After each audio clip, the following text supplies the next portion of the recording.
Paulo agora ele vai ser chamado para o ministério, né? Nós temos estudado Pedro fazendo trabalho, os outros discípulos também, mas Paulo vai entrar em cena agora e ele é o grande cara que a gente vai ver sobre a sua visão, a sua forma de trabalhar e como Deus opera na vida dele. E ele vai fazer a sua primeira viagem missionária, né? Então ele agora um servo do Senhor, ele já está treinado para isso. E nessa primeira viagem missionária nós vamos ver alguns fatos importantes na história da igreja, né? O começo de tudo como igreja ali, a sua formação, as suas pregações, os acontecimentos, os fatos. Isso fortalece para nós cristãos uma consciência viva de como tudo aconteceu, né? Nós temos que saber como foi o começo da história da igreja, né? Um cristianismo sem a gente saber as origens não faz muito sentido, não é mesmo? Então abra seu livro, sua Bíblia, no livro de Atos, capítulo 13. E vamos ler junto comigo aqui, a partir do versículo 1. E na igreja que estava em Antioquia havia alguns profetas e doutores, a saber, Barnabé e Simeão, chamado Níger, e Lúcio, Cirineu e Manaém, que fora criado com Herodes o tetrarca, e Saulo. E servindo eles ao Senhor e jejuando, disse o Espírito Santo: Apartai-me a Barnabé e a Saulo para a obra que os tenho chamado. Então, jejuando e orando, e pondo sobre eles as mãos, os despediram. Assim estes, enviados pelo Espírito Santo, desceram a Seleuca, e dali navegaram para Chipre. E chegados a Salamina, anunciavam a palavra de Deus nas sinagogas dos judeus. E tinham também a João como cooperador. Veja, eles começaram a pregar nas sinagogas. A sinagoga era onde estavam os judeus, né? Os que seguiam a lei. E havendo atravessado a ilha até Pafos, acharam um certo judeu mágico, falso profeta, chamado Bar-Jesus, o qual estava com o procônsul Sérgio Paulo. Ele era um homem prudente, esse homem Sérgio Paulo aí. Esse, chamando a si Barnabé e Saulo, procurava muito ouvir a palavra de Deus. Mas resistia-lhes Elimas, o encantador, porque assim se interpreta o seu nome, procurando apartar da fé o procônsul. Então veja, esse homem, Sérgio Paulo, que era um procônsul, ele estava muito interessado em ouvir a palavra de Deus. Mas tinha esse falso mágico aí que ficava trabalhando na cabeça dele para não ouvir a palavra do evangelho que Paulo, né, estava pregando junto com Barnabé. Olha o versículo 9. Todavia Saulo, que também se chama Paulo, cheio do Espírito Santo, fixando os olhos nele, disse: Ó filho do diabo, cheio de todo o engano e de toda a malícia, inimigo de toda a justiça, não cessarás de perturbar os retos caminhos do Senhor?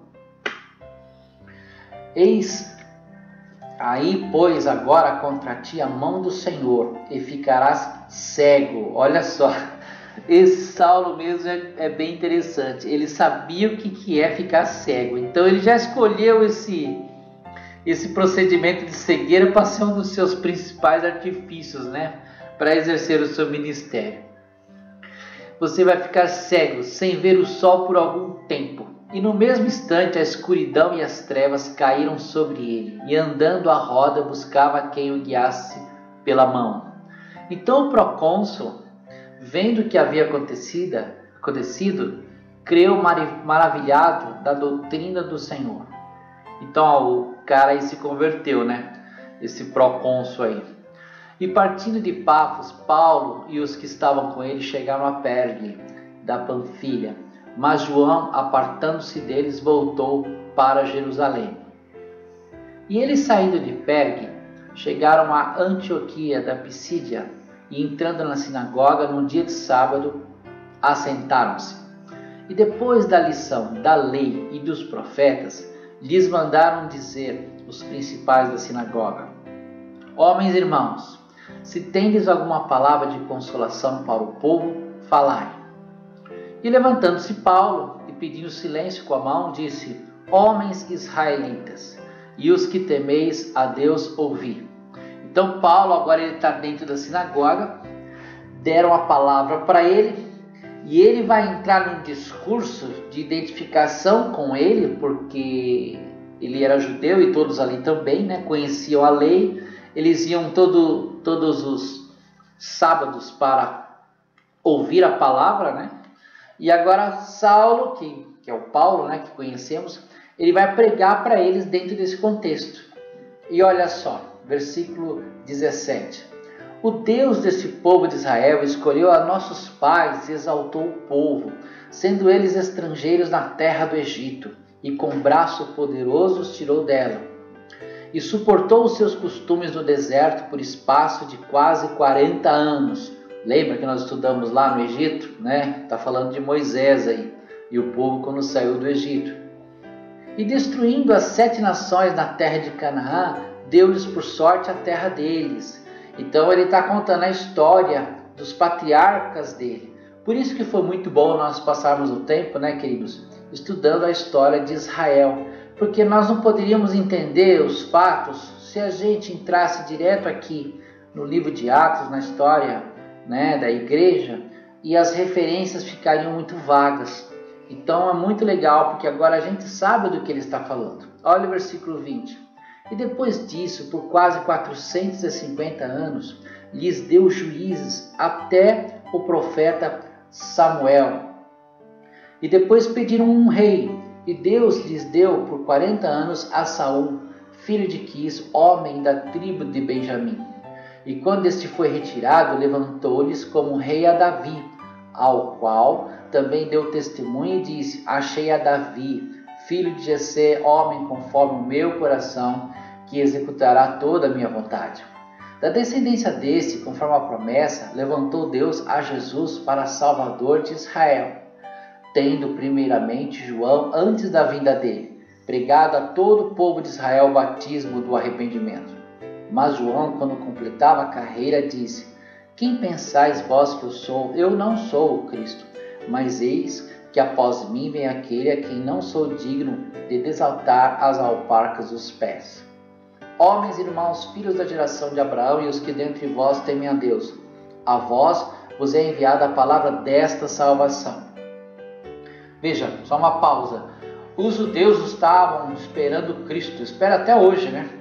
E Paulo agora ele está falando, o Cristo que nós estávamos esperando, ele já veio.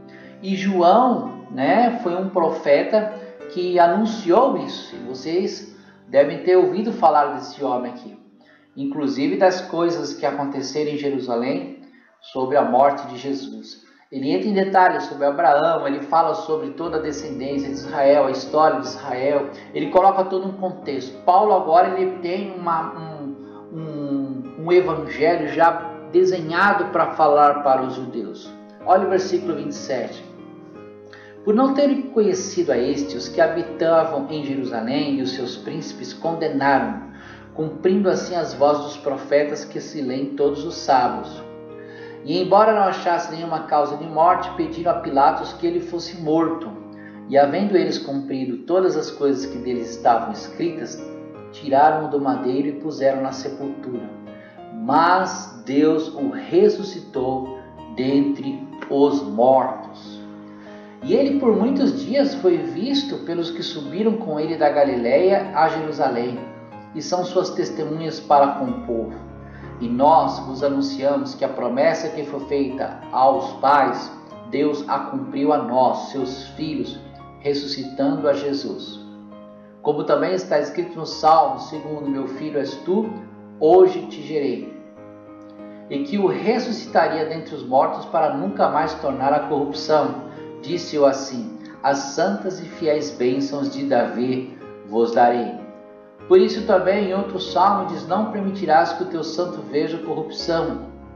Porque na verdade, tendo Davi no seu tempo servido conforme a vontade de Deus, dormiu, foi posto junto de seus pais e viu a corrupção. Aqui no caso a corrupção ele está mostrando na questão da morte. Mas aquele a quem Deus ressuscitou, nenhuma corrupção viu, seja Vos, pois, notório, homens irmãos, que por este se vos anuncia a remissão dos pecados, e de tudo o que pela lei de Moisés não pudesse ser justificados, por ele é justificado todo aquele que crê. Vede, pois, que não venha sobre vós o que está dito nos profetas. Vede, pois, que não venha sobre vós o que está dito nos profetas. Vede, ó desprezadores, e espantai-vos e desaparecei, porque opera uma obra em vossos dias, obra tal que não crereis, se alguém vô-la contar. E saíram os judeus da sinagoga, os gentios rogaram que no sábado seguinte lhes fossem ditas as mesmas coisas. Veja, eles gostaram do discurso de Paulo, né? E eles pediram para que fosse pregado de novo a mesma coisa. E despedida a sinagoga, muitos dos judeus e dos prosélitos religiosos seguiram Paulo e Barnabé, os quais, falando-lhes, os exortavam que permanecessem na graça de Deus. E no sábado seguinte, ajuntou-se quase toda a cidade para ouvir a palavra de Deus. Então veja, o primeiro discurso de Paulo impactou um grupo legal, impactou um grupo de uma forma muito assim, muito forte. E esse grupo saiu anunciando sobre o que Paulo estava falando, Paulo e Barnabé. E no sábado seguinte, que eles permaneceram ali, né, juntou uma multidão, quase toda a cidade queria ouvir o que Paulo estavam falando. Eles queriam que Paulo novamente discursasse aquilo que ele tinha falado. Olha o versículo 45. Então os judeus, vendo a multidão, encheram-se de inveja e, blasfemando, contradiziam o que Paulo falava. Mas Paulo e Barnabé, usando de ousadia, disseram: era mister que a vós se vos pregasse a primeira palavra de Deus, mas visto que a rejeiteis e não vos julgais dignos da vida eterna, eis que nós voltamos para os gentios. Então veja, o grupo de judeus, né, a maioria ali não quis ouvir a palavra que Paulo estava falando. A minoria, né, digamos assim. E a maioria da multidão, que eram os gentios, que eram pessoas que não eram judeus, eles se juntaram para ouvir. E eles gostaram do que Paulo disse. Eles receberam a palavra. Olha o versículo 47. Porque o Senhor assim nos mandou: eu te pus para a luz dos gentios, a fim de que sejas para a salvação até os confins da terra. E os gentios, ouvindo isto, alegraram-se e glorificavam a palavra do Senhor, e creram todos quantos estavam ordenados para a vida eterna. E a palavra do Senhor se divulgava por toda aquela província. Mas os judeus incitaram algumas mulheres religiosas e honestas, e os principais da cidade levantaram perseguição contra Paulo e Barnabé, e os lançaram fora dos seus termos. Sacudindo, porém, contra eles o pó de seus pés, partiram para Icônio, e os discípulos estavam cheios de alegria e do Espírito Santo. Então, esse primeiro lugar que eles foram, né, aconteceram algumas coisas interessantes. O diabo já começou a se opor lá com aquele mágico enganador, né? Paulo o repreendeu e colocou ali uma cegueira temporária. Então o inimigo já começou a se levantar contra o ministério da pregação do Evangelho de Paulo e Barnabé. A igreja até hoje ela sofre essa retaliação, né? Quantos de nós, quando vamos pregar o Evangelho, não vemos, né, o impedimento, presenciamos várias dificuldades, e com eles também já no começo já começou a retaliação ali. Mas o Espírito Santo trabalhou junto deles, né? E eles pregaram o Evangelho e houve uma conversão muito grande naquele lugar. Inclusive o procônsul lá se converteu.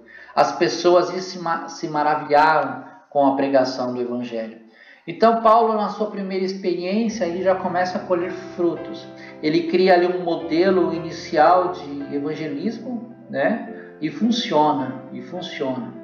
E graças a Deus que isso se tornou algo realmente muito forte naquele momento. O Espírito Santo trabalhou muito na vida daquelas pessoas, porque é o Espírito Santo de Deus que convence o homem do pecado e do juízo. Então ele aponta para o pecado, ele fala: isso aqui está errado, e isso vai te trazer morte, juízo. E ele aponta para Jesus como a salvação.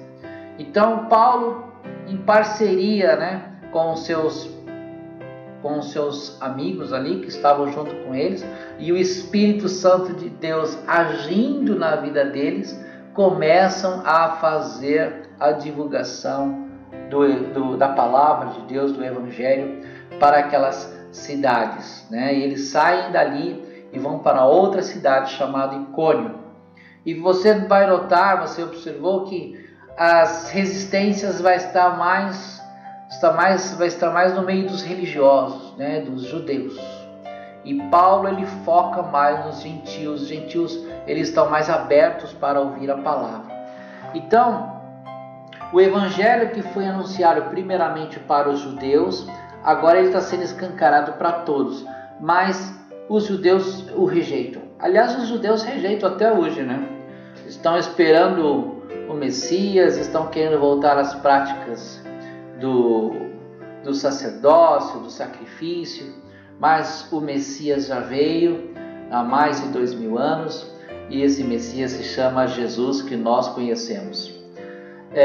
Que Deus possa abençoar a sua vida essa semana, que você possa acompanhar comigo essa jornada de Paulo para a gente crescer em conhecimento e graça. Paulo ele tem muita coisa para nos passar. Essa é a primeira viagem missionária dele. Acontecem várias coisas. Ele vai ser preso, ele vai ser apedrejado. Paulo ele começa também a escrever cartas para as igrejas, ele começa a administrar as igrejas à distância. É muito interessante a gente entender isso. Ele vai organizar a igreja em ministérios, em discípulos, presbíteros, pastores, diáconos, mestres. A gente vai entender como tudo começou.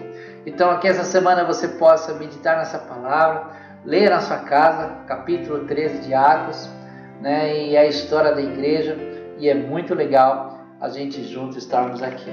Espero que semana que vem você esteja novamente comigo. Tem várias pessoas aí não participando mais, eu não sei porquê, mas isso é normal. A gente tem que entender que a sede pela palavra de Deus é importante. Então divulgue, passe esse vídeo adiante, faça um comentário e que Deus abençoe a vida de cada um de vocês. Se cuidem, tá? Cuidado com esse vírus que está aí. Não saia sem a prevenção, sem a máscara, sem o seu álcool em gel, porque está muito perigoso. Que Deus guarde a vida de cada um. Semana que vem estudaremos mais. Que Deus abençoe os irmãos.